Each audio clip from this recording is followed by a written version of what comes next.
Cross 5 Live today, we're looking at all aspects of virtual reality. It's a fascinating thing. If you've done it, it kind of stays with you. It really does. It's so impressive these days. On 5 Live Breakfast, we heard how it can be used to help restore mobility in people with physical disabilities.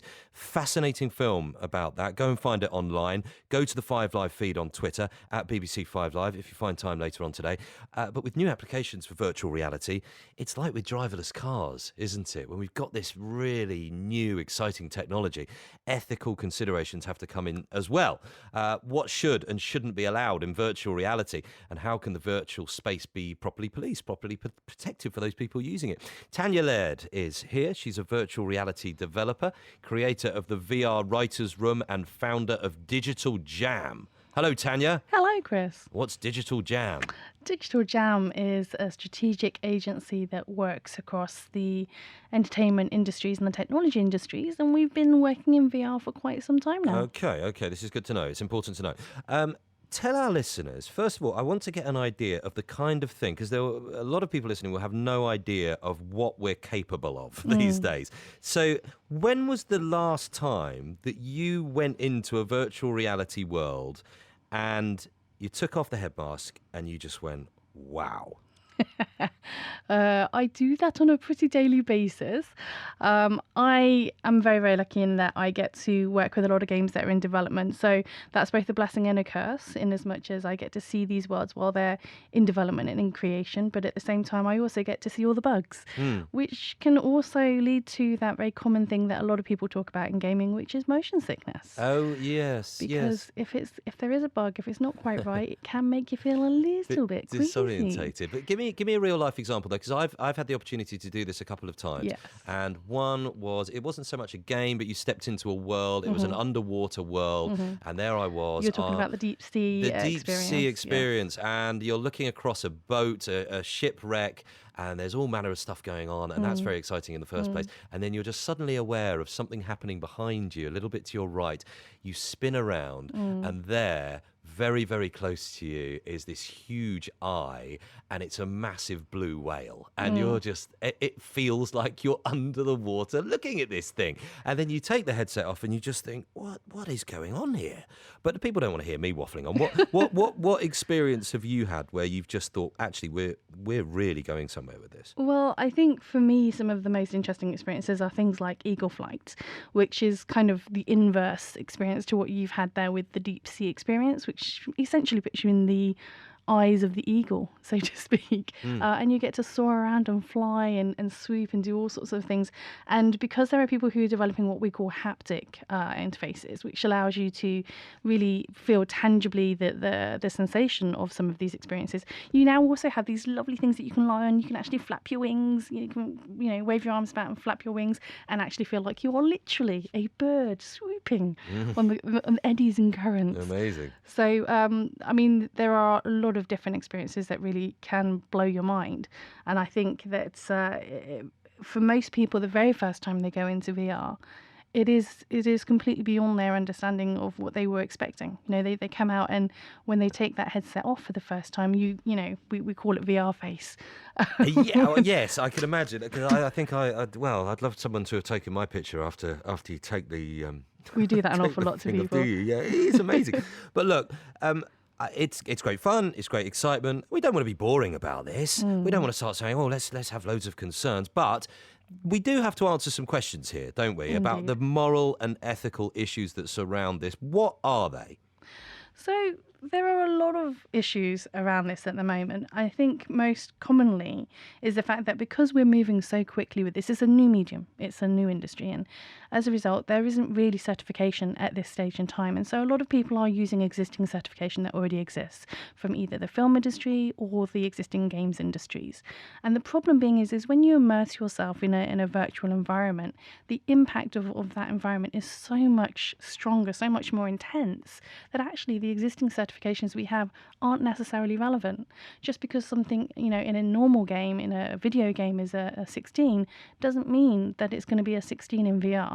Likewise with a movie, just because you see two people, blowing each other up and cutting lungs out and all this kind of thing that you see in a movie, doesn't mean that when you see that in VR, that's not going to have a more lasting traumatic effect, because people are remembering these things differently. They're experiencing them differently. Very different medium. And we ultimately. don't have those certifications as yet. Certainly, there are a lot of people who are racing to be able to put some of these types of certifications in place. Okay. But it's not there yet.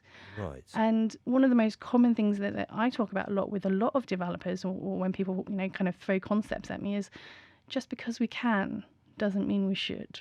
That's the very wise words, Tanya. Hold on there 1 second. We'll be back with Tanya in just a second. Martin Lewis, looking forward to this, is with us after 12 o'clock. Hello, Martin. Good morning. Yes, I'm in real reality, walking by the beautiful banks of the Thames. But I've done virtual reality. My wife's a tech journalist, where I had to walk along a tightrope between two buildings. And it was a great experience until, as always, someone who likes to test the rules, I sort of turned off the tightrope and realised there were no consequences and they hadn't programmed in falling. So if you walked off the tightrope, you just walked through the air, which sort of destroyed the whole VR thing for me whatsoever. Anyway, on today's show, I'm afraid we're dealing with the true reality of realities. We're asking the question, what's going to happen to your finances due to Brexit in 2017? I admit I will need a giant VR crystal ball in front of me to do this. But if you've got questions on that, that's what we're going to be talking about. And of course, the General Ask Martin as well. Questions on anything to do with saving money or anything else you like, as long as it's not too intimate. And I shall do my best to either answer them or at least make something plausible up. Okay, we'll go with that, Martin. Thank you. Looking forward to speaking to you after 12 o'clock. And as he says, don't forget, you can ask Martin anything you like, really. But what will happen to your finances, do you think, post-Brexit? It's a good one to get into today. Call 0500 909 693. Text 85058. You can tweet at BBC 5 Live. So Martin to come after 12 o'clock. And we know how popular that can get. So get your call in nice and early. 0500 909 693. Let's return to Tanya Laird, virtual reality developer. Sorry for that, Tanya. You okay? You still there? Yeah, it's all good. Yeah, jolly good. Yeah, it's interesting, isn't it? I guess some of this comes down to regulation as well, doesn't it? Because if you're talking about content, it's all very well, as you say, some horror film or what have you, you might relatively easily be able to categorise. But if somebody, for whatever reason, and this might happen, chooses to depict gruesome scenes, murder or sexual assault, whatever it might be, then who's to stop them? Well, this is the thing, is nobody's asking that question, which is why I tend to make that statement an awful lot, is that we do need to kind of stop and think about what we're creating, because there isn't a body or an organisation just now that's necessarily stopping and asking people, is this really something that should be created in VR? And do we really need this experience? And one of the things that we're allowing to happen really is the creativity is really rushing ahead of where we are thinking about this from a technology perspective and ensuring that we're creating features and functions that protect our users and protect our audience from negative experiences within these spaces. So I know that for a lot of people, the idea of social VR is quite a scary thing, because you're going to be able to interact with anybody from anywhere. And I don't know if you've tried anything like VTime or Altspace before, which is essentially, think of it like Second Life, but in VR.